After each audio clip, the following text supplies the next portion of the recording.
¿Por qué no le dan un fuerte aplauso al Señor y levanta conmigo su Biblia y dice conmigo, esta es mi Biblia, yo soy lo que dice que soy, yo tengo lo que dice que tengo, yo puedo hacer lo que dice que puedo hacer, hoy recibiré la palabra de Dios, confieso mi corazón y nunca más seré igual, estoy a punto de recibir la incorruptible, siempre viva y nunca más seré igual, nunca más seré igual, en el nombre de Jesús, amén y amén. Dios les bendiga, qué bueno que nos acompaña, qué bueno que se conecte con nosotros, que Dios les bendiga donde esté, que el Señor le fortalezca y le bendiga grandemente.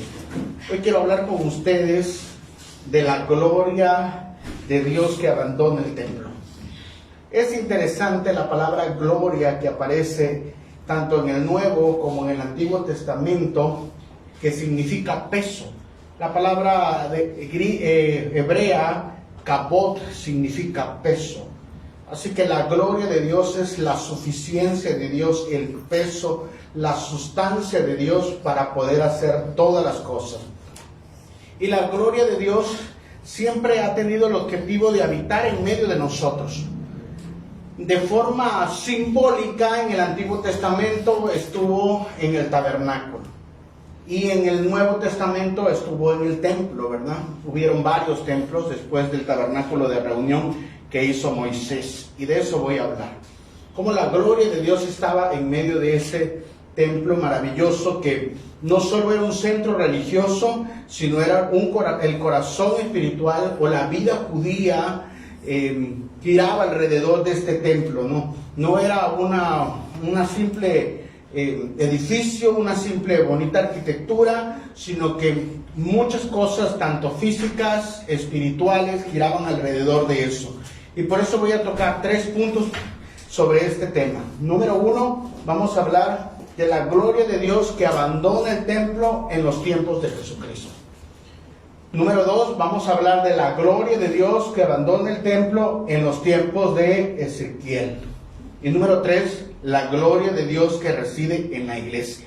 Así que vamos a estar hablando tanto de la gloria, de la importancia que se mantiene dentro del templo. Número 1, la gloria de Dios que abandona el templo en los tiempos de Jesús.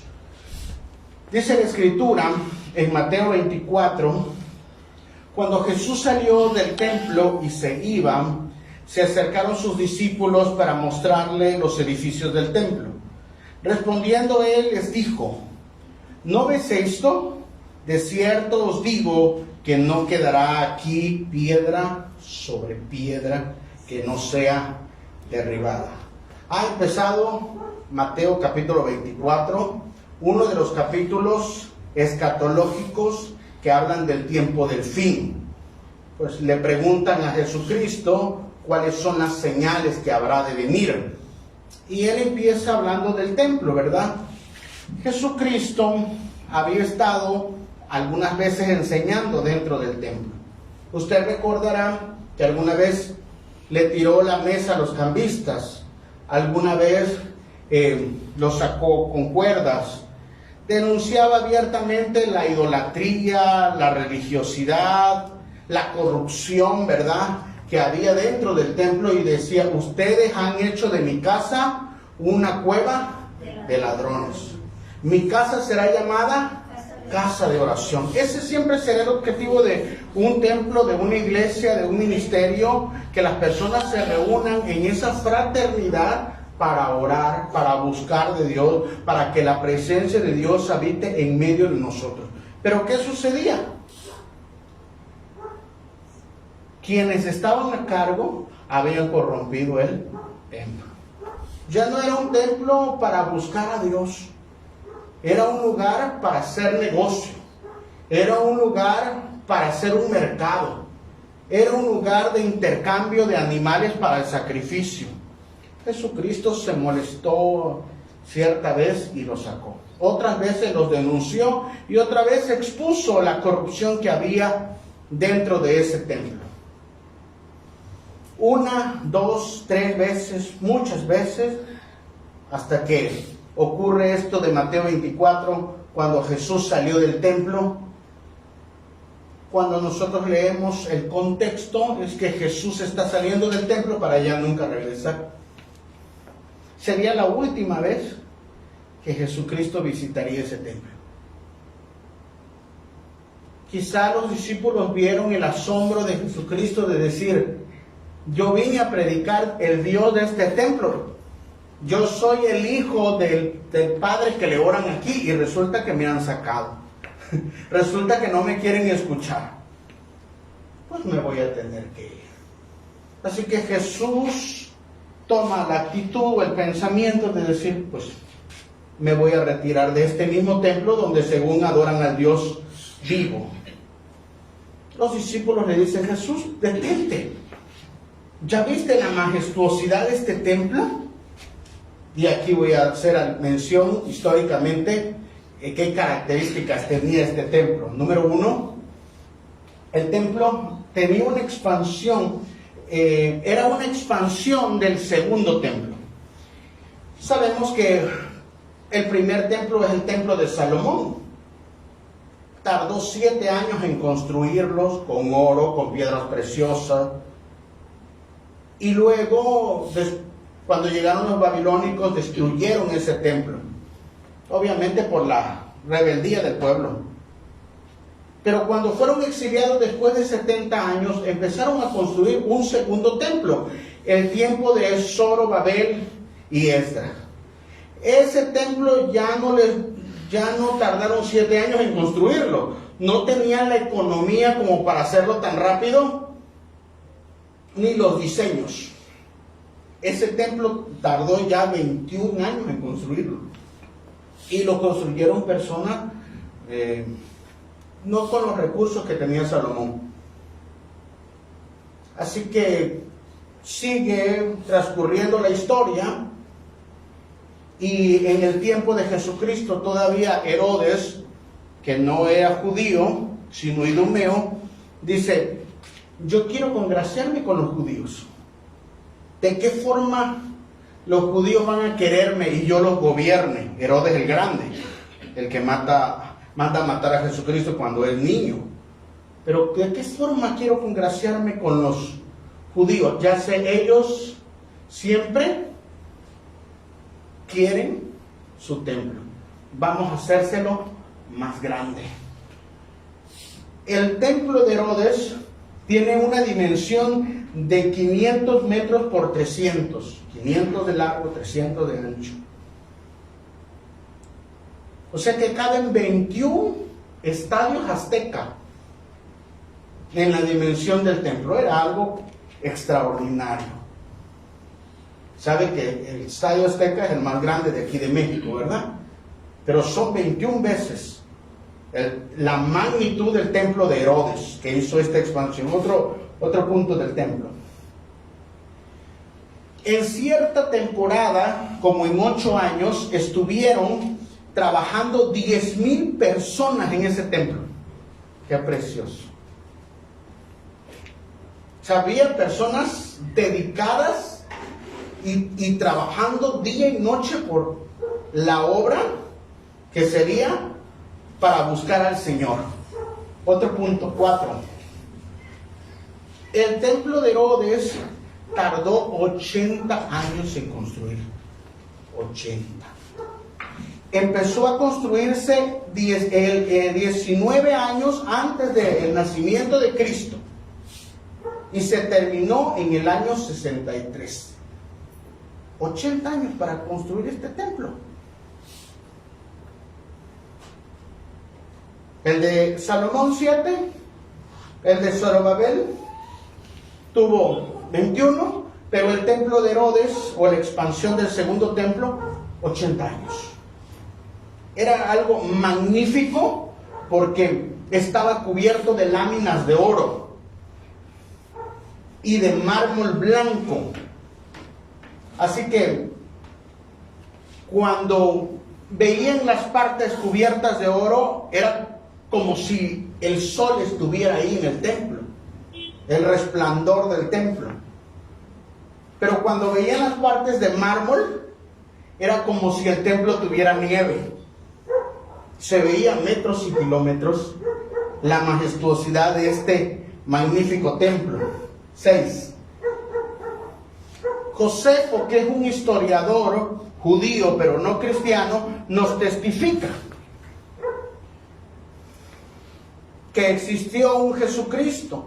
De hecho, el Evangelio registra que en el ministerio de Jesucristo el templo llevaba 46 años siendo remodelado, pero todavía estaba incompleto.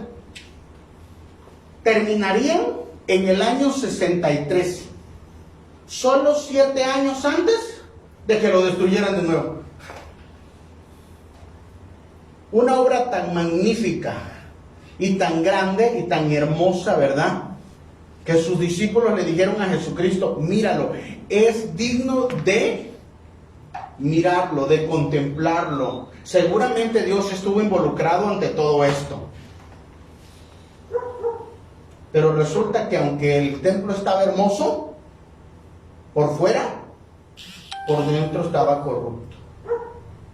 Por dentro estaban los fariseos, por dentro estaban los saduceos, por dentro había un mercado, por dentro había tanta corrupción, y Jesucristo dijo: estará muy hermoso el templo, o su templo, porque no lo construyeron los judíos, sino yo me voy de aquí.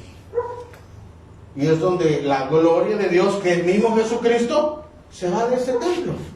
Y Josefo nos testifica cómo fue la destrucción de ese templo. El punto que sigue: los judíos constantemente se estaban rebelando. Y entre esas revueltas, pues los romanos lograban apaciguar o controlar a los judíos. Recuerde que los celotes, que era una de las sectas judías guerrilleras, siempre se levantaban. Entonces llegó el momento que ya no hubo más paz en medio de toda Palestina. Así que empezaron las revueltas, y el general Tito, en el año 70, entró a destruir todo ese tipo de rebeliones. Josefo nos testifica que Tito hubiese dejado el templo. Pero ¿qué creen? Jesucristo había profetizado 40 años antes de que el templo iba a ser destruido. Así que, usando la humanidad de los soldados, encendieron el templo de Herodes. El fuego fue tan abrasador que resulta que las láminas de oro se derritieron y se metieron dentro de la piedra. Y si querían oro, ¿dónde lo tenían que conseguir? Desarmando el templo. Y quitaron bloque tras bloque del templo, para que se cumpliese la palabra de que no quedaría piedra sobre piedra. Hermanos, Mateo 24 nos está hablando en todo su capítulo de lo escatológico. Nos está hablando de las señales del fin, de cómo este mundo entraría en corrupción, de cómo este mundo, veríamos los tiempos de Noé, los tiempos de Sodoma, cómo vendrían los falsos cristos, los falsos profetas, y si es necesario engañarían a muchos. Pero me encanta porque Mateo 24, 1 y 2, Jesús suelta una profecía. Y la profecía, aunque tarda 40 años, se cumple al pie de la letra. Dice: no quedará piedra sobre piedra. Y si los primeros 2 versículos se cumplen hasta la vida, ¿cómo no se va a cumplir todo el capítulo que sigue? Dicho de otra forma, Dios, cuando dice algo dentro de su palabra, lo va a cumplir. Dios no puede ser burlado. Si Dios establece algo dentro de su palabra, como dice la Escritura, cielo y tierra pasarán, pero su palabra no pasará. Así que estemos confiados en Dios por todas sus promesas, pero siempre estemos atentos por todas sus advertencias.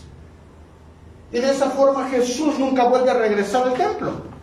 Así que en el punto número 1, la gloria de Dios abandona el templo. El templo de Herodes, que alguna vez tuvo la gloria de estar el Hijo de Dios, Jesucristo mismo, ahí en medio, ahora se fue. Cuando Jesús muere, el velo del templo se rasga y la presencia de Dios sale de ahí.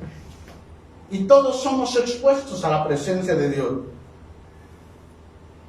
Cuando la presencia de Dios ya no está en el templo, ¿de qué le servía el templo estar así? ¿De qué le servía esa hermosura? ¿De qué le servían las láminas? ¿De qué le servía el mármol? ¿De qué le servían las piedras preciosas? Si la esencia del templo era la presencia de Dios y ya no estaba. Jesús quiso estar ahí dentro de su templo, pero los fariseos no lo dejaron. Pero la religiosidad no lo dejó. Pero la corrupción no lo dejó. Por más que Jesús quiso enseñarles, por más que Jesús quiso que renovaran su mente, su religiosidad no permitió que ellos cambiaran. ¿Qué terminó haciendo? ¿Qué termina haciendo la religiosidad? Según esta figura, hace que la presencia de Dios se vaya. ¿Por qué? Porque cuando una persona es religiosa, cree que siempre tiene la razón. Y como tiene la razón, pues es su propio Dios y no caben dos, ¿verdad? O es la persona o es Dios. Y entonces Dios dice, yo no voy a competir contigo, no voy a competir con los cambistas, no voy a competir con el mercado. Se supone que esta es una casa de oración y la has convertido en una cueva de ladrones. Por lo tanto, ahí te dejo tu templo, ahí te dejo tu estructura de 80 años, nos vemos. Y me voy a ir, ¿dónde? Donde sí me quieran. Para demostrarles que el templo no consiste en un edificio de 4 paredes, sino de aquellos que permiten que la presencia de Dios repose en él. Por eso la Escritura nos dice que donde están 2 o 3 congregados, ahí está la presencia de Dios. Así que Jesús abandona el templo. Es destruido en el año 70. Así que la profecía y el contexto escatológico se va a cumplir. Se cumplió en el tiempo de Jesucristo, se va a cumplir en el último tiempo de la segunda venida. Si esta profecía que tardó 40 años se cumplió y lo vieron las mismas personas que anduvieron con Jesucristo, ¿cuánto más nosotros veremos al Hijo del Hombre venir por su iglesia? Y Él nos dice que había señales, y ya le estamos viendo. Se van a incrementar. También nos advierte en Mateo 24 que por haberse multiplicado la maldad, el amor de muchos se enfriará. Y lo estamos viendo. Entonces, ¿qué debemos estar? Buscando al Señor para andar irreprensible, en espíritu, alma y cuerpo. Punto número 2. Vamos a ir, la gloria de Dios que abandona el templo en los tiempos de Ezequiel.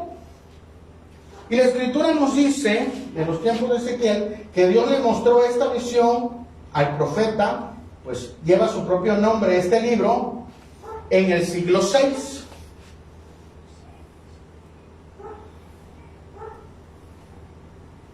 ¿Dónde estaba el profeta Ezequiel? Ezequiel está en el exilio.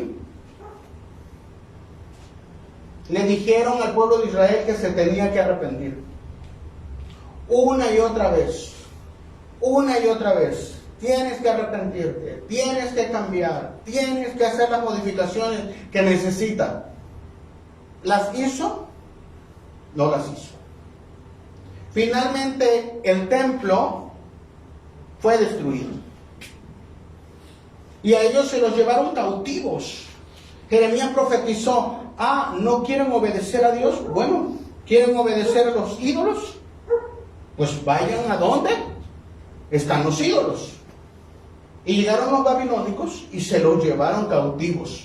Entre ellos fue Daniel y también Ezequiel, Nehemías. Así que en el exilio babilónico, Ezequiel está delante de los ancianos. Están en la casa de Ezequiel. Y han llegado los ancianos para platicar con él porque reconocen que es un profeta. Ezequiel, háblanos de Dios. Esto está en la visión de Ezequiel, capítulo 8. Punto que sigue. El templo todavía está en el monte Moria, así que todavía es importante por cuanto la visión se centra ahí. Ezequiel está platicando con los ancianos y lo están rodeando en su casa, y de repente Ezequiel entra dentro de un éxtasis, donde la mano del Señor llega sobre Ezequiel y se lo lleva a Jerusalén. Recuerden que él está en Babilonia, pero se lo lleva a donde está el templo. Y le dice: Ezequiel, te voy a mostrar algunas cosas de la condición del corazón de mi pueblo. Número 1. ¿Tú qué sigue? Y me dijo entonces: hijo de hombre, ¿no ves lo que estos hacen? Grandes abominaciones en la casa de Israel. He aquí para alejarme de mi santuario. Así que Ezequiel está delante del templo, que se supone que es el lugar donde está la presencia de Dios, y todo el mundo debería ser reverente, todo el mundo debería ser respetuoso, todo el mundo debería ser santo, todo el mundo debería tener una mentalidad, buscar a Dios, no otra. Pero resulta que Dios le va a mostrar la condición de las personas que están en el templo. Y le dice: he aquí que hacen todas estas cosas en mi templo para alejarme. Pero vuélvete aún y verás abominaciones mayores. En Ezequiel capítulo 8 nos empiezan a mostrar una serie de visiones donde en lugar de que el pueblo mejore, parece que va a la escalera al infierno. Así que el número, a la medida que se incrementa el número de visiones, el pueblo de Israel cae en una corrupción mayor. Y me llevó a la entrada del atrio y miré, y aquí en la pared un agujero. Así que él ve el templo y le dice: mira lo que hay ahí. Sí, es una grieta. Se supone que en el templo no debería haberlo, pero existe. Y le dice: y me dijo: hijo de hombre, cava ahora en la pared. Y cavé en la pared y he aquí una puerta. Hermanos, no debería estar el hueco ahí. Un cristiano no debería tener grietas. Un cristiano no debería tener puertas al pecado. No debería tener puertas al enemigo. Pero desgraciadamente lo hay. Así que Dios le dice a Ezequiel: ¿ves esa grieta que está ahí? Cava. Y la pregunta sería: ¿por qué no le dijo a Ezequiel: usa la puerta? ¿No crees? Es más fácil. Pero hay cosas, hermano, que Dios va a empezar a descubrir de nuestras vidas y se va a necesitar ese discernimiento. Aunque una persona aparente ser buena, se necesitará el discernimiento para poder cavar y entender en qué condición espiritual nos encontramos. La que sigue. Y me dijo luego: entra y ve las malvadas abominaciones que hacen aquí. Entré pues y miré, y he aquí toda forma de reptiles y de bestias abominables y de todos los ídolos de la casa de Israel que estaban pintados en la pared, por todo alrededor. Y delante de ellos estaban 70 ancianos de la casa de Israel, y Hazanías, el hijo de Safán, en medio de ellos, y cada uno con su incenciario en su mano y subió una nube espesa de incienso. Así que cuando Ezequiel empieza a escarbar en el templo y se abre una puerta, él queda pasmado porque lo que encuentra son a 70 varones, 70 ancianos, 70 personas que se supone que son respetables dentro del templo, y todas sus paredes están llenas de idolatría. Según los estudiosos, esta idolatría de los reptiles, de las bestias, se la trajeron desde el tiempo de Egipto. Ya ha pasado su tiempo, pero aún así la siguen practicando. Estos 70 ancianos están escondidos dentro de este lugar y piensan que nadie los ve. Es más, dicen, Dios ya se fue de la tierra. Pero resulta que estos 70 siguen haciendo abominación delante del Señor. Así que, hermanos, no hay nada oculto dentro de nuestra mente y de nuestro corazón que Dios no nos revele. Estos hombres estaban siendo idólatras. Este hombre estaban haciendo todo tipo de inmundicia dentro del templo y pensaban que Dios no los veía. Quizás lo hacían en sus propias casas, porque muchas personas dentro de la iglesia son una persona, o dentro del trabajo, o en la calle, o con los conocidos. Pero dentro de su casa, ¿cómo realmente son? Y encontramos que estos 70 personas que parecen respetables, y son respetables delante de la sociedad, pues en su intimidad no son fieles a Dios. Y Dios se lo está exponiendo al profeta. Dios lo va a exponer, hermano, cuando no hay un arrepentimiento genuino. Llega el momento que va a haber una denuncia. Y eso es lo que está sucediendo con Ezequiel.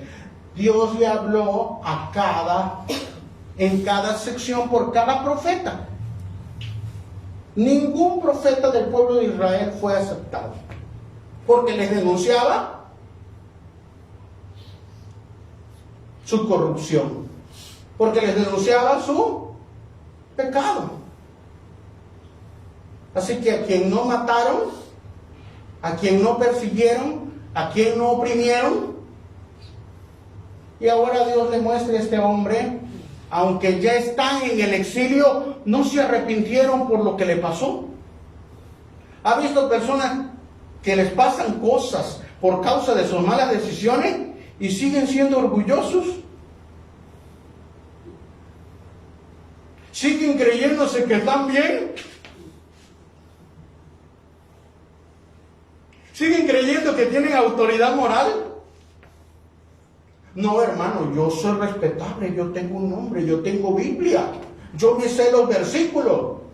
Pero dentro de tu mente, dentro de tu corazón, ¿cómo realmente eres? Cuando tú escuchas hablar a una persona y ves que de la abundancia de su corazón, abra la boca. Que sus pensamientos no están alineados a lo que dice Filipenses 4. Pensar en lo puro, en lo honesto, en lo de buen nombre. En esto debes pensar. Porque Dios siempre va a mostrar lo que hay dentro de los corazones. Y Ezequiel está viendo la condición espiritual de Israel.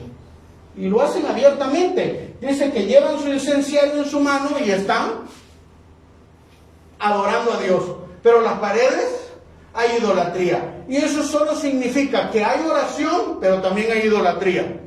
Y eso significa que hay parte de Dios y también hay parte del mundo, porque Egipto representa el mundo, hermano.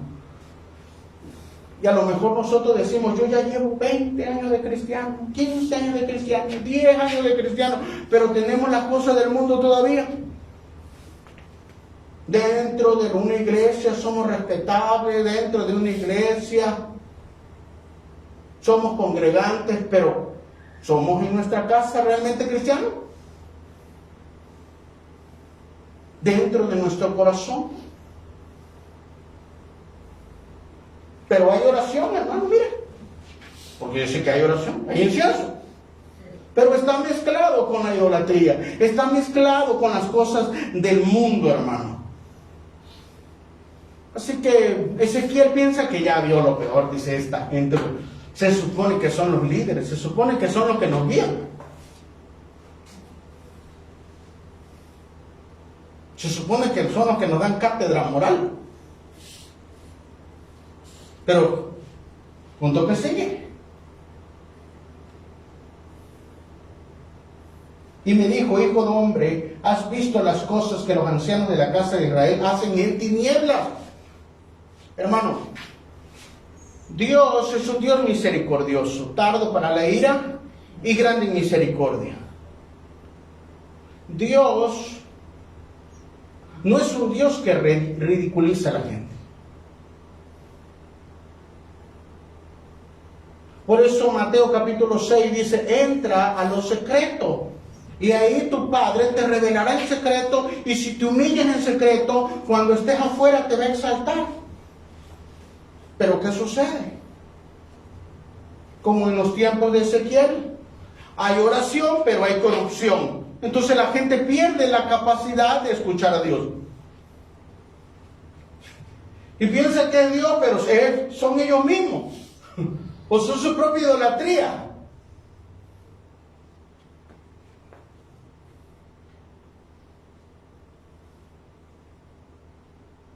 Cuando la persona pierde la capacidad de escuchar a Dios en la oración, entonces utiliza la predicación, utiliza la enseñanza. Pero hay personas que dicen, ¿qué me vas a enseñar tú? ¿Quién te crees que eres tú? Eso es arrogancia. Eso es orgullo. Eso es idolatría. No hay humildad ahí. Entonces Dios empieza a buscar la forma de hablarle de alguna forma. Pero llega el momento que la misericordia de Dios es tan grande que va a salir a luz el pecado. Y todos lo van a tener que ver, hermano. ¿A quién le gustaría que expusieran su pecado delante de todos? Creo que a nadie. Yo no entiendo por qué algunas personas persisten en sacar los defectos de la gente. Porque si sacaras sus defectos y sacaras su pecado, entonces no sería nada bonito. Pero Dios en su misericordia, para que las personas no mueran, muchas veces va a recurrir a eso. A veces en el impacto de ver nuestra propia realidad, nosotros recapacitamos y decimos, yo soy el que la está regando, yo soy el que está mal, yo soy el que está equivocado. Mi vida está completamente hecha un desastre y no puedo seguir diciendo que está bien. Nuestros propios frutos denotan la condición de nuestro corazón. Pero estamos bien. Y la Escritura dice, mira lo que estas personas hacen en lo secreto. Mira lo que estas personas hacen en las tinieblas. Mira lo que esas personas hacen en sus propias habitaciones. Mira lo que hacen en lo más profundo de su corazón. Oh, Dios mío. No me gustaría estar ahí. Y no me gustaría ser uno de ellos. Porque aunque somos ministros, porque aunque somos hombres de Dios, todos estamos expuestos a esto, hermano. Y tenemos que tomar una actitud humilde de decir, yo puedo ser.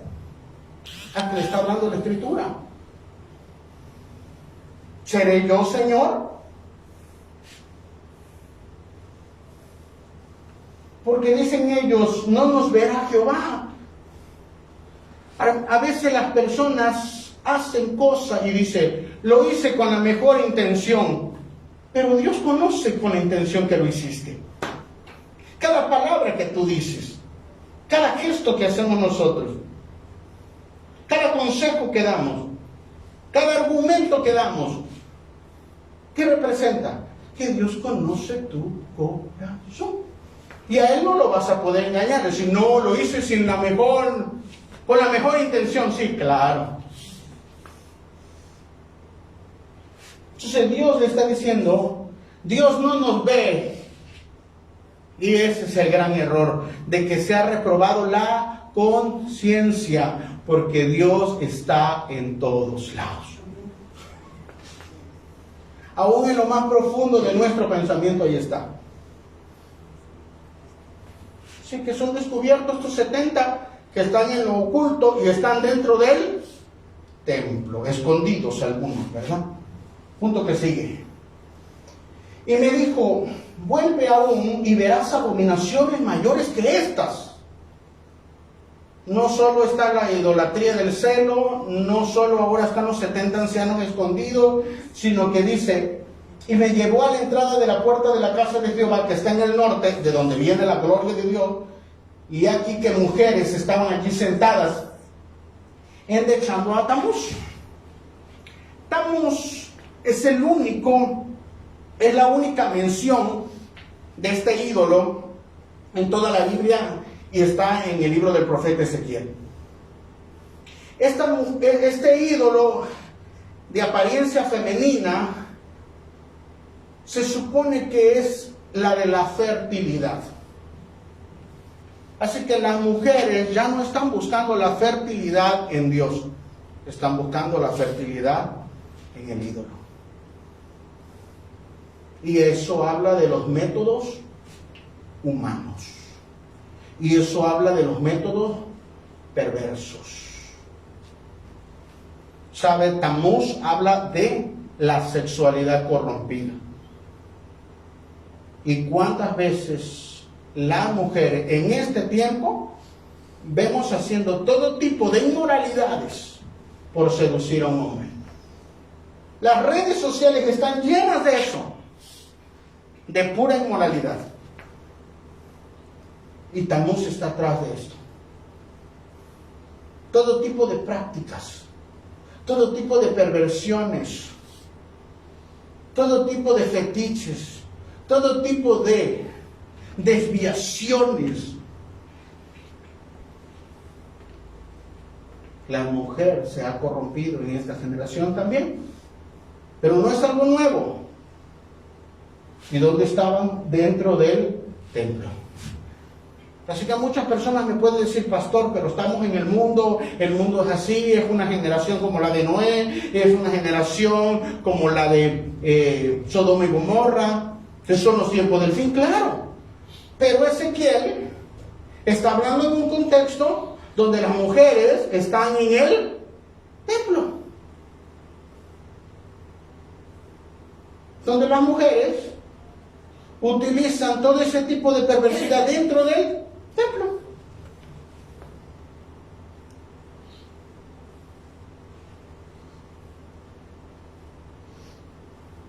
No, hermano, por si no funciona la oración, esta oración esotérica funciona. Este amarre funciona. Este baile funciona. Pero estamos. Es perversión. Disfrázalo como quieras. Así que la Escritura nos dice que las mujeres también se corrompieron. Las personas renombrables, las personas que se supone que guiaban, y también las mujeres del templo. Pero todavía la visión no termina. Punto número que sigue.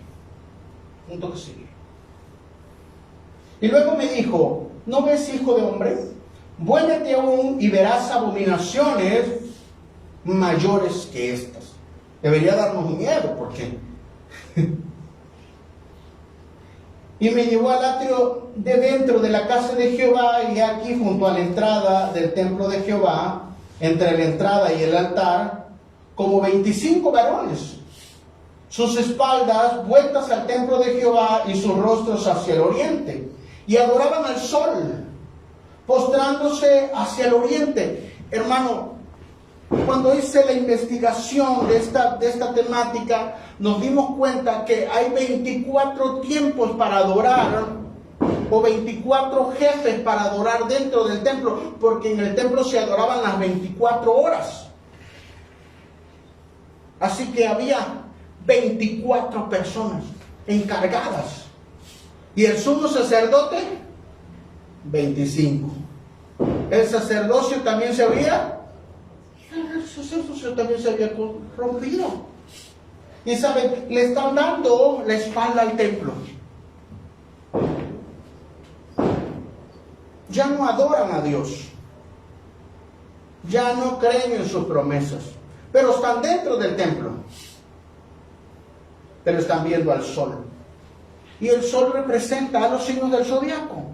Y el sol representa la adivinación. Y el sol representa los astros. Y el sol representa la suerte. Muchas personas están más confiados en la lotería que en el Señor. ¿Usted ve cristiano? Estoy en el rascal. Cuando la Escritura dice que bendeciría a Dios la obra de tu mano. Cuando las personas están, ¿qué dice el diario de mi horóscopo? ¿Va a llover o no va a llover? ¿Cómo he visto? ¿Me va a ir bien este año o no me va a ir bien? Cuando la promesa de Dios dice los pasos del justo son ordenados por el Señor.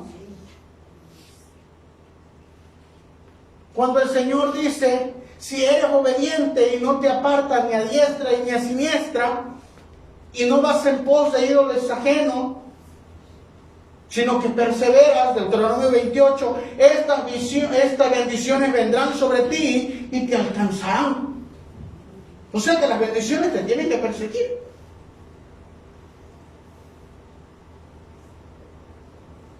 Pero después, en Deuteronomio 28:15 nos dice, sucederá que si eres rebelde, sucederá que si vas en poses de dioses ajenos, estas maldiciones vendrán sobre ti y te alcanzarán. O sea que te persiguen también la maldición. Así que estos 25 personajes varones que se supone que eran personas ilustres, están corruptos también. Y no están mirando hacia el templo, no están mirando hacia donde va a venir o donde está la presencia de Dios, sino le han dado la espalda, pero están dentro. ¿Los ha visto? Están dentro de una iglesia, pero no le obedecen a Dios. Están dentro de una iglesia, pero no respetan su orden sacerdotal. Ahora, estas personas están abiertamente adorando al sol. Los 70 ancianos están escondidos. Pero hay personas que son tan desvergonzadas que su pecado parece que es una fiesta. Parece que hay que celebrarlos y parece que hay que aplaudirles, hermano, qué bien. Oh no, si te llevas el premio. Hermano, usted debería estar predicando de que Dios nos va a bendecir y Dios esto y Dios aquello. Claro, esa es mi función. Pero también denunciar, hablar la palabra del Señor. Y estos 25 varones abiertamente son desobedientes delante de Dios. Y todo el mundo los ve. Todo el mundo se da cuenta de su vida, de sus frutos. Sus frutos hablan por las personas. Más que nuestras palabrerías, nuestros frutos y nuestra vida demuestra qué realmente estamos haciendo. Punto que sigue. Así que la visión del Ezequiel pues no termina en Ezequiel capítulo 8, porque en el 9 Dios pasa revista y hay juicio, no lo vamos a ver.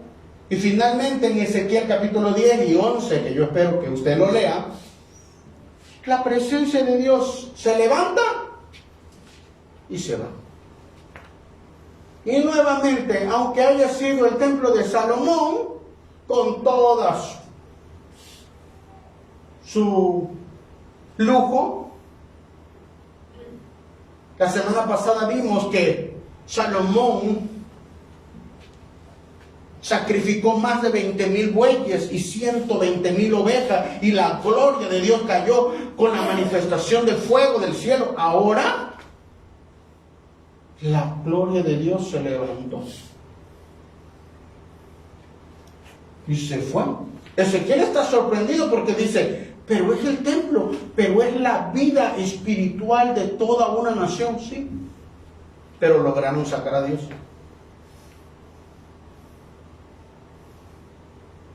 Hay personas que se esmeran por sacar a Dios de sus vidas. Hay personas que se esmeran de sacar a Dios de sus matrimonios. Hay personas que se esmeran de sacar a Dios de la familia.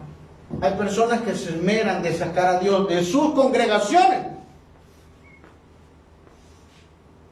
Como si nosotros fuésemos los dueños de la iglesia. El dueño siempre será el Espíritu Santo. Así que finalmente la gloria de Dios se va y le queda el cajón nuevamente. Al igual que en los tiempos de Jesús con el tiempo de Herodes y su templo, ahí te quedas con el templo. Y el templo que ve Ezequiel, que fue el de Salomón, ahí te quedas con tu templo. Hermanos, ¿qué nos quiere decir? Sin la presencia de Dios no somos nada. Hay personas que tienen bonito el templo, pero tienen podrido el corazón. Solo en la fachada, hermano. No estamos diciendo que no cuidemos el templo. No estoy diciendo que no descuidemos o que descuidemos las cosas materiales, no. Pero debemos esforzarnos por lo que está dentro, por lo que realmente somos internamente. Porque de la abundancia del corazón habla la boca. Porque la Escritura dice que guardemos este corazón porque de él emana la vida. Y que cuidemos nuestra boca porque vamos a comer de ella. Dice que la gloria de Dios también termina yéndose de los tiempos de Ezequiel. Después de un tiempo destruyen el templo. Así como 40 años después de la profecía de Jesucristo, destruyen el templo de Herodes. Punto que sigue. Punto número 3, vamos a ver la gloria de Dios que reside dentro de la iglesia. Sabemos que Jesucristo y sabemos que la presencia de Dios o el plan de Dios siempre fue habitar en medio de nosotros. Eso siempre ha sido. Y llegó un momento que Dios le da la promesa a su pueblo que ya no habitaría en medio de templos hechos de hombre. Y que el corazón de piedra que tenía el hombre se lo iba a convertir en un corazón de carne. Y que ahora Dios quiere residir dentro del templo, de nuestra vida, de nuestra mente, de nuestra congregación, en medio de todas las personas que se reúnen, y el templo es una edificación viva. Por eso donde se reúnen los cristianos, ahí está el templo, ahí está la iglesia. Ya no es de paredes, sino de piedras vivas. Y la Escritura nos dice en 1 Corintios capítulo 4, conforme a la gracia, está hablando Pablo, conforme a la gracia de Dios que me ha sido dada. Mire, Pablo fue llamado a los gentiles como apóstol. Lo usó el Señor poderosamente. Pero en esta perícopa, él está diciendo, Miren, todo lo que yo hago no es por mí, es por gracia. Todo lo que somos, todo lo que tenemos, todo lo que sabemos, o aún el pecado donde no caemos, es por la misericordia de Dios. Y Pablo lo está reconociendo, dice, conforme a la gracia de Dios que me ha sido dada, y como perito, arquitecto, puse el fundamento. Y otro edifica encima, pero cada uno mire cómo sobreedifica. Así que diga conmigo, el fundamento es Cristo. Es Cristo. Pero sobre ese fundamento tenemos que reedificar. Ahora dice la Escritura, pero cada uno, diga cada uno. Cada uno. O sea, cada uno significa cada uno es responsable de cómo sobreedifica. Porque nadie puede poner otro fundamento que el que está puesto, el cual es Cristo. Y eso nos quiere decir que para que nosotros construyamos una vida en Cristo, un templo en Cristo, un matrimonio en Cristo, una familia en Cristo, una congregación en Cristo, debe haber un fundamento: Jesucristo. No hay otro.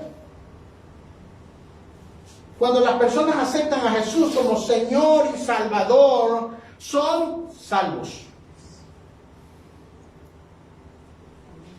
Y a partir de ahí, su vida comienza desde cero.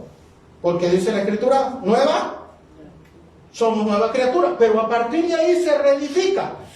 Y el versículo nos está diciendo, pero a partir de ahí, mire cómo está edificando, está sobreedificando. No se puede poner otro fundamento. Punto que sigue, o versículo que sigue. Y si sobre este fundamento alguno edificare en oro, plata y piedras preciosas. Así que Pablo está haciendo mención alegóricamente de cómo era el templo de Salomón, el templo de Dios, y con qué materiales se utilizan.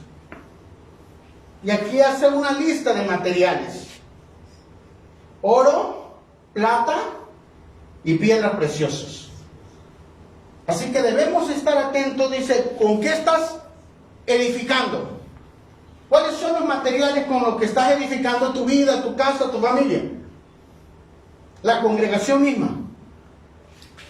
Ok, ya todos somos cristianos. Ok, todos aceptamos a Jesucristo. Ok, todos somos salvos. Pero a partir de ahí, ¿qué estamos construyendo? Oro, en oro, plata, piedras preciosas. O con madera, o con paja, o con hojarasca. ¿Cuáles son los materiales que se está usando para poder edificar? Estos materiales solo son figuras. Solo está hablando de la resistencia que tienen estos materiales porque van a ser probados.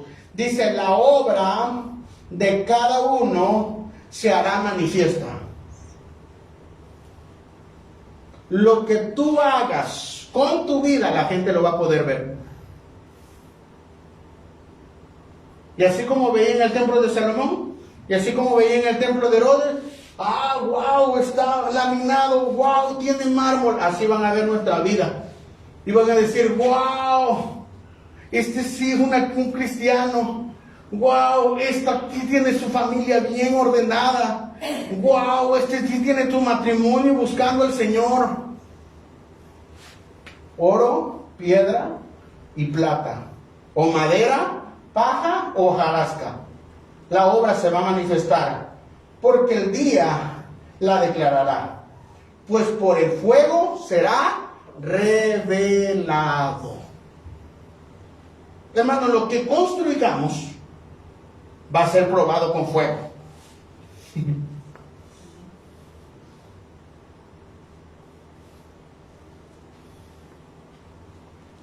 Si nuestra familia la fundamentamos en Cristo, el fuego va a venir, significa que la prueba va a venir, la tentación va a venir, los enemigos van a venir. Pero ¿qué crees? Si edificó bien en el fundamento de Cristo y en las promesas de Dios y en la palabra de Dios, dice, vendrán ríos, vendrán lluvia, vendrán vientos, pero la casa no se va a caer, porque fue fundada sobre la roca. Pero aquel insensato, dice, que construyó sobre la arena. Vinieron los ríos, vinieron los vientos, y su casa se cayó. Pues por el fuego será revelada, y la obra de cada uno, cual sea el fuego, la probará. El fuego la va a probar.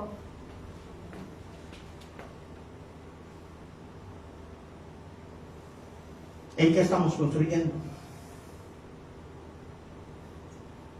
Hermano, en este tiempo,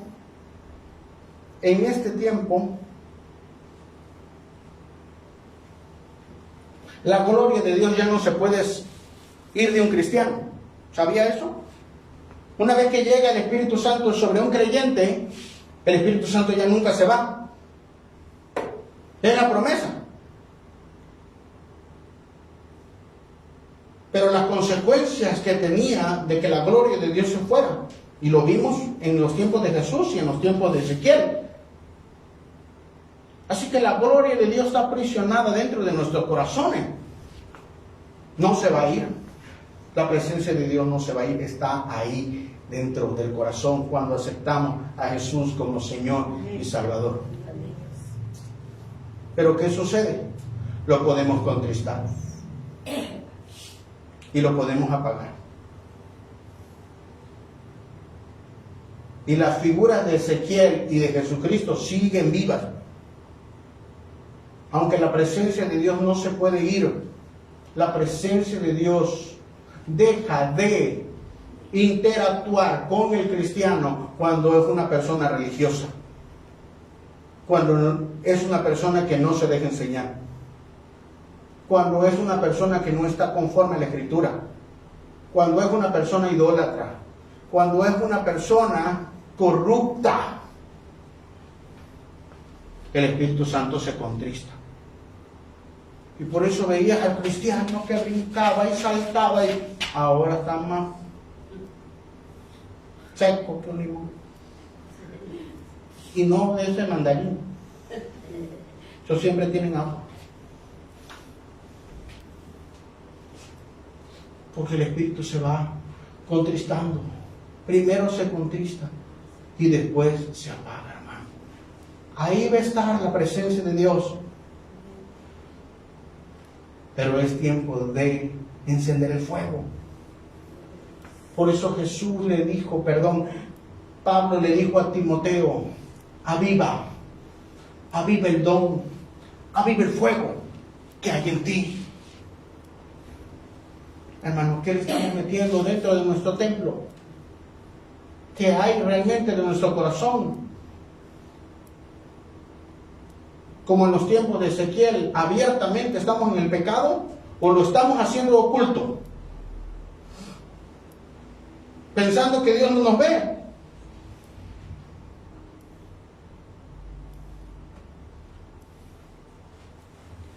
O somos tan religiosos que pensamos que nosotros no debemos cambiar, nada más debe cambiar el vecino.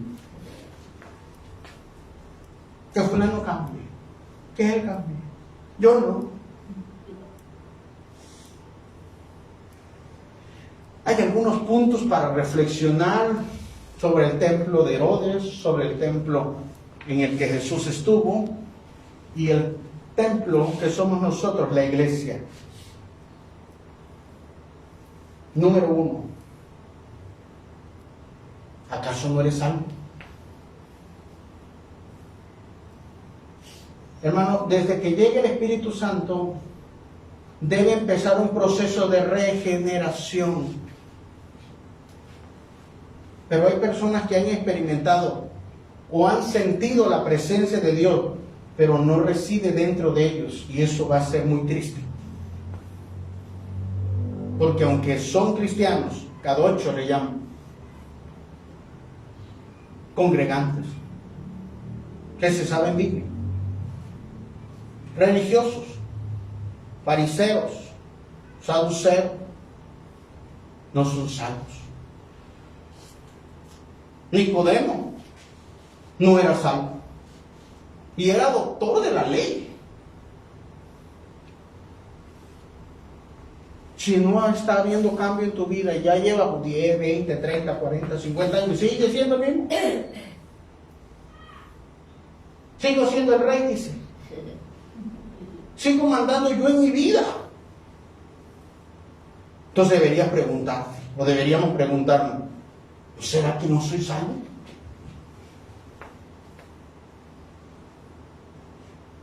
Y solo experimento la presencia de Dios externamente, pero internamente no pasa nada, porque sigo siendo la misma persona que cuando estaba yo en el mundo.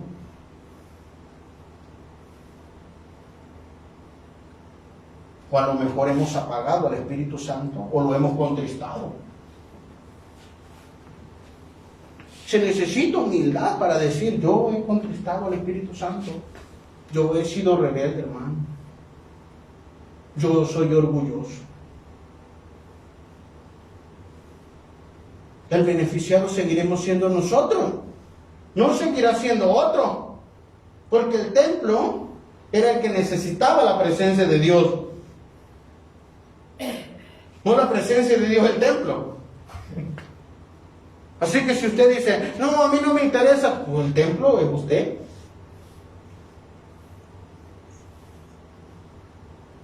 ¿Habrá conquistado el Espíritu Santo? Es un buen momento de reflexionar: Señor, hay áreas de nuestra vida que te hemos contristado. Hay áreas de nuestra vida que has intentado trabajar con nosotros. Le decimos al Espíritu Santo: hey, aquí no te metas.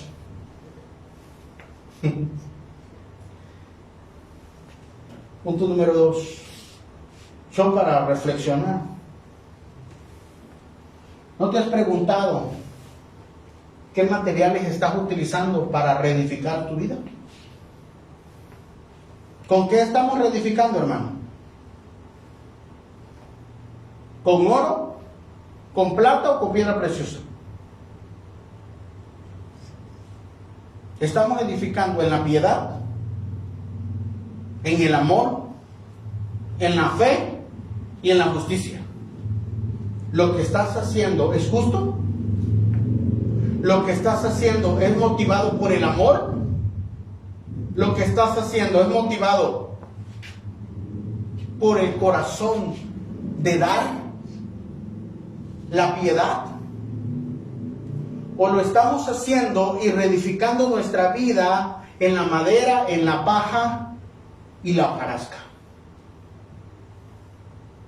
Porque muchos estamos construyendo nuestra vida solo en la apariencia,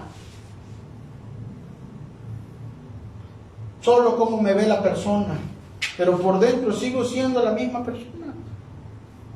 Sigue siendo la misma persona egoísta, sigue siendo la misma persona injusta, sigue siendo la misma persona corrupta. A lo mejor ya no lo habla, pero lo piensa.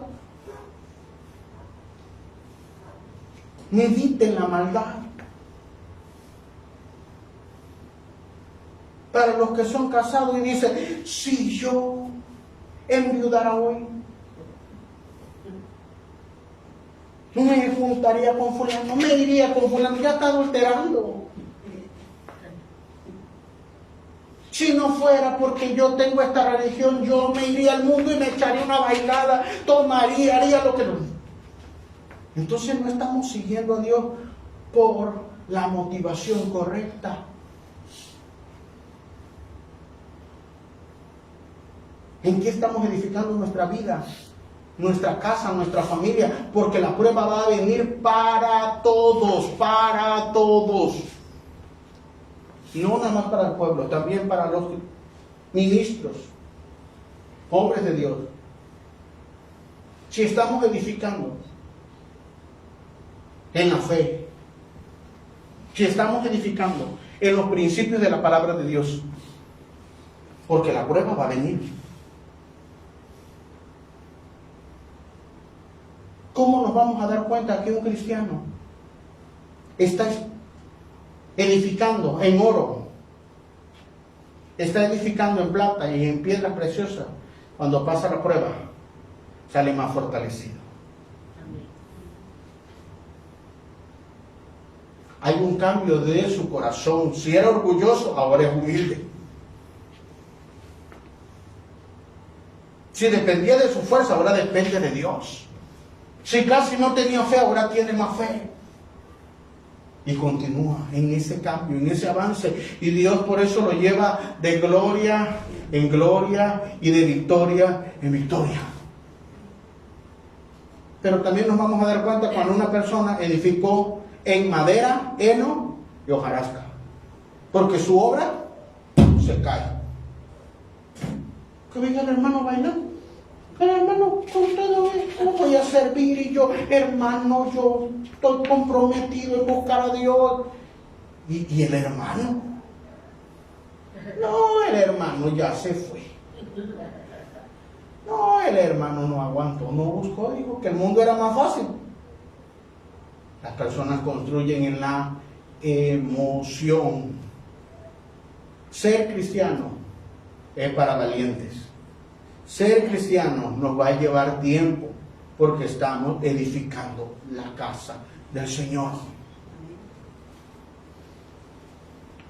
Ponga cada ladrillo en las promesas de la fe. Ponga cada ladrillo esforzándose en la piedad, en el amor, en la justicia. ¿Por qué no avanzo como fulano? Es que lo hizo injustamente. Pero déjalo. Cada quien, Dios va a probar su propia obra, va a probar su propia casa, va a probar su propia familia, va a probar su propia economía, va a probar sus propios pensamientos, va a probar sus propias palabras. 3. ¿Hay un indicio de religiosidad en nosotros?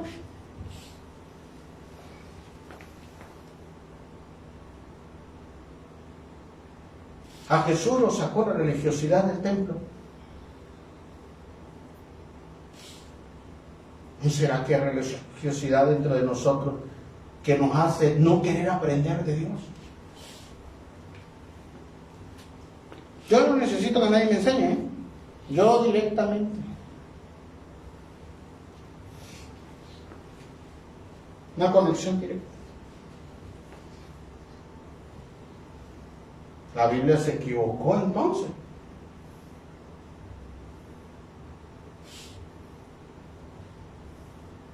Hermano, cuando una persona es humilde, constantemente tiene una mentalidad de alumno, algo tiene que aprender. Algo. Y no importa si una persona es más pequeña que nosotros, te vamos a aprender. Igual que nosotros, más grande que nosotros. Porque siempre hay un corazón enseñable. Los fariseos se quedaron con su templo. Ellos se quedaron con su templo, pero sin Dios. Y en el año 70 desaparecieron los fariseos y los saduceos. Completamente desapareció esa secta, porque ya no hay templo. Un templo sin Dios termina siendo destruida la fe. Y finalmente 3, 4. ¿Acaso no se ha infiltrado en nosotros la inmoralidad, la corrupción o la idolatría?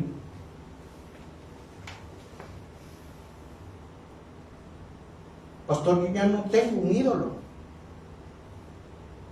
Y por eso me gusta hacer esta similitud o remembranza entre Ezequiel y el templo de Herodes en el que estuvo Jesucristo. Porque en el tiempo de Ezequiel era la idolatría, era los ídolos, esa era la idolatría. Pero en los tiempos de Jesús también había idolatría, se llama religiosidad. y también es idolatría. En los tiempos de Ezequiel, los ídolos, las abominaciones, los demonios, pero la religiosidad, uno mismo es nuestra propia religión. El chiste no es dejar a Dios actuar. Hay tantas cosas en nuestra vida que Dios quiere bendecirnos, quiere darnos, quiere cambiarnos, pero queremos hacerlo con nuestras propias fuerzas, a nuestra propia manera, porque así somos. Mezclamos el mundo con la iglesia, las promesas de Dios y un poquito de Biblia, y oramos, pero andamos en la corrupción. Y yo creo que es tiempo, hermano, que nos decidamos. Es el tiempo de la decisión, porque no sea que un día cabe en su vida y se exponga todo lo que verdaderamente estamos haciendo, porque Dios está hablando todo el tiempo de limpiar nuestro templo, nuestro corazón, y permitirle al Espíritu Santo que actúe en nosotros. En esta noche podríamos decirle al Señor: Señor, he corrompido tu templo.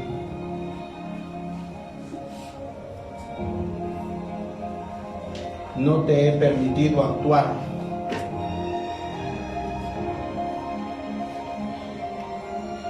La religiosidad, el orgullo,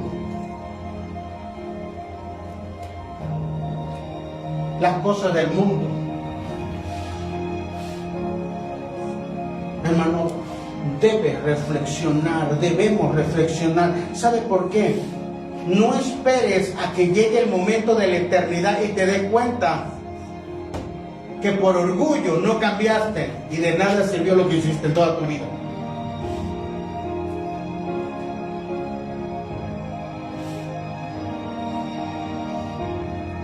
Es momento de decirle al Señor: Señor, lo he estado haciendo mal. Se vale. Todos nos equivocamos. Todos en algún momento dado actuamos religiosamente, en corrupción e idolatría. Estamos edificando con cosas más fáciles porque se construye más rápido.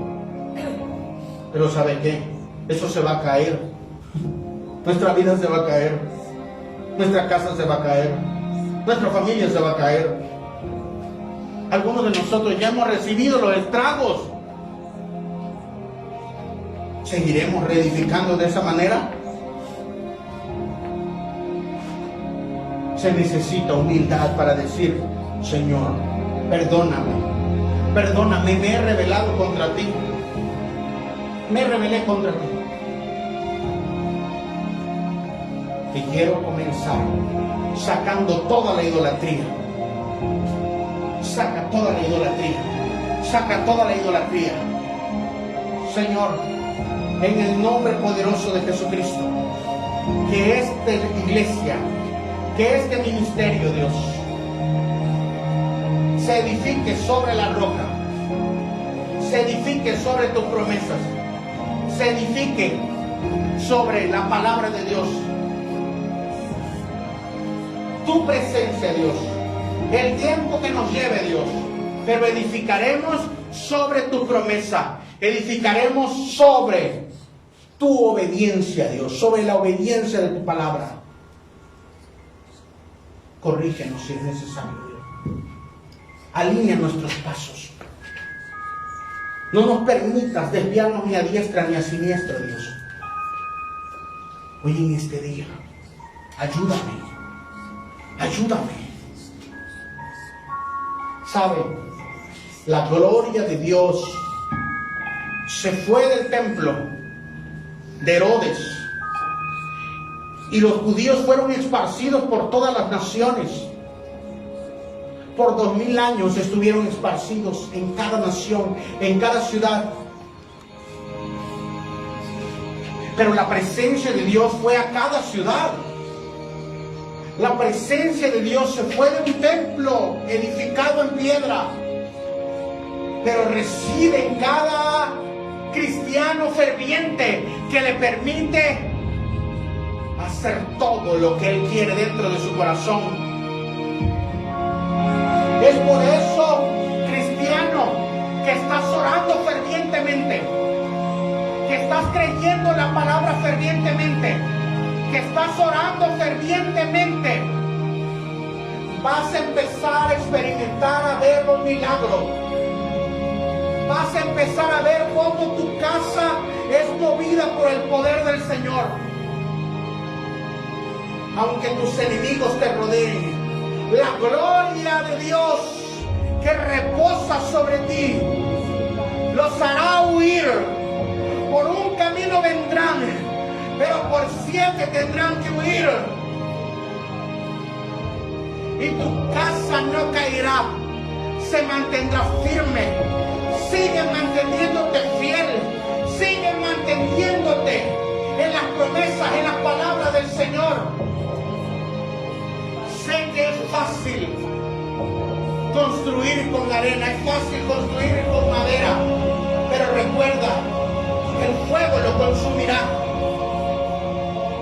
En el nombre de Jesús,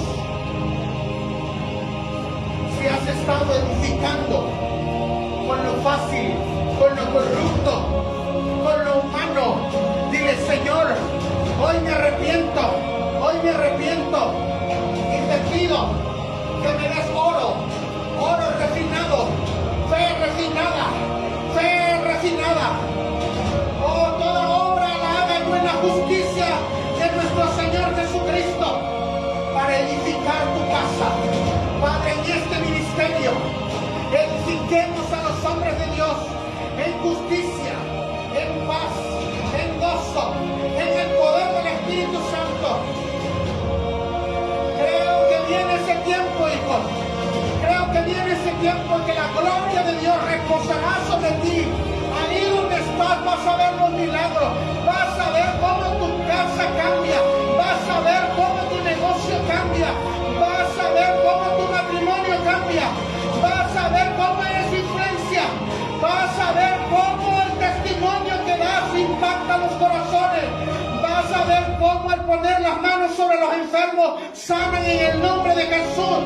Vas a ver cómo todo prospera por causa de la presencia de Dios. Saca la corrupción de tu casa. Es un tiempo de limpieza. Es un tiempo de limpieza. Es un tiempo de limpieza sobre el corazón. Es un tiempo de limpieza sobre la mente. Es un tiempo de limpieza sobre la congregación. Porque Dios se tomará su casa.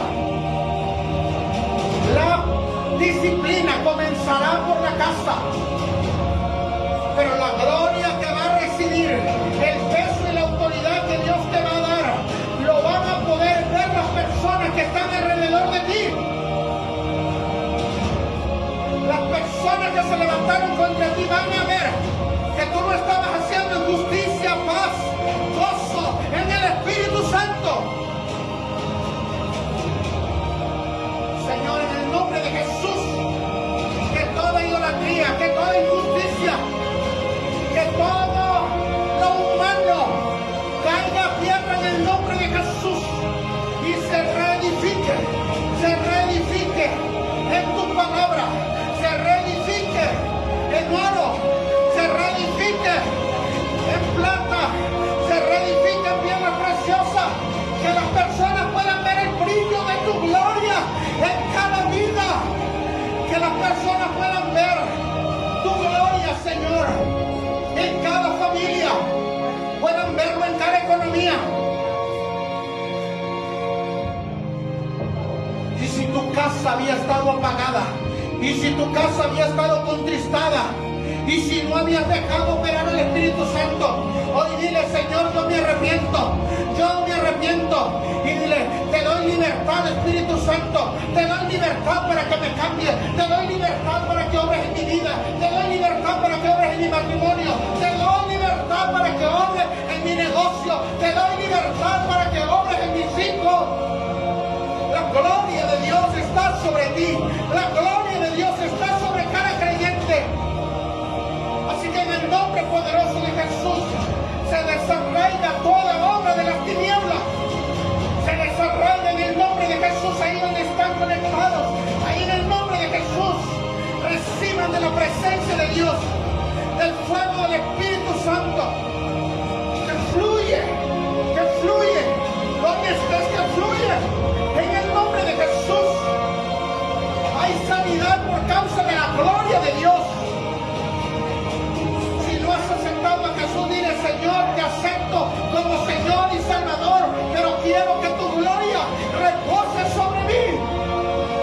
A lo mejor como pastor habías impedido que el Espíritu Santo tuviera libertad, y dile: Espíritu Santo, eres el pastor de mi iglesia, eres el pastor de este ministerio, eres el pastor de esta congregación, y veo pastores que empiezan a obrar en milagros.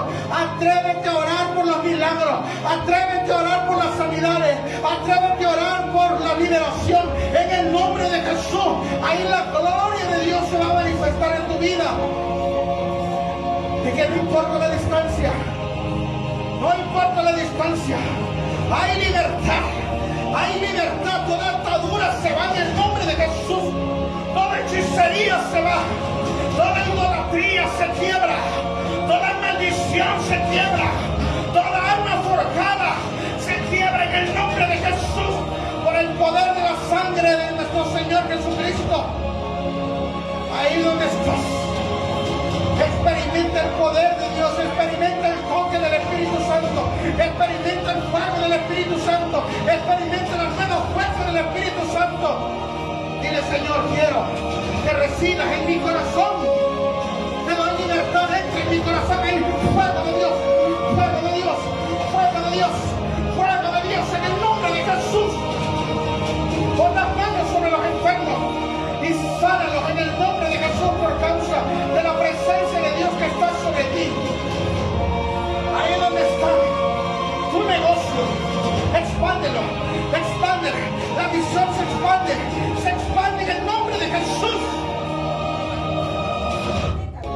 En donde estés, en el país que estés, en el estado que estés, ahí recibe el toque del Espíritu Santo y cree que la gloria de Dios, abre puertas sobrenaturales, favor sobrenatural. Si has estado pidiendo por ese negocio, si has estado pidiendo por ese trabajo, si has estado pidiendo por esa entrevista, ve confiado, porque la presencia de Dios va contigo. Ve confiado a ese diagnóstico, porque la presencia de Dios va contigo. Que hay sanidad y ellos lo van a ver, los doctores lo van a ver y te van a decir: esto es imposible humanamente, pero es que la gloria de Dios vino y te sanó, te liberó, te cambió, te transformó en el nombre de Jesús. Ahí donde te encuentres en España, ahí recíbelo en el nombre de Jesús. Salud para ese lugar, salud, expándete ahí en el nombre de Jesús. Ahí donde estás en Puebla, anciana, prepárate para esa expansión sobrenatural. Por mucho tiempo estuviste en lo oculto, estuviste en esa humildad, estuviste en ese proceso, estuviste bajo sujeción, pero ahora Dios te da autoridad, hija. Dios te da autoridad. Expándete, que la gloria de Dios ahí te expande lo que estás haciendo en el nombre de Jesús, con tu familia, con cada familia, Señor, en el nombre de Jesús. Ahí el hermano que está en Canadá, hay un propósito de la presencia de Dios que te llevó allá. Ten fe, porque no estás solo. La presencia de Dios está ahí y te da favor sobrenatural en el nombre de Jesús. Familia de León, el que nos escuche, el que se conecte, el que está aquí, crea que la presencia de Dios reposa sobre ti. Vas a experimentar, iglesia, vas a empezar a experimentar en los tiempos de oración un hambre y una sed sobrenatural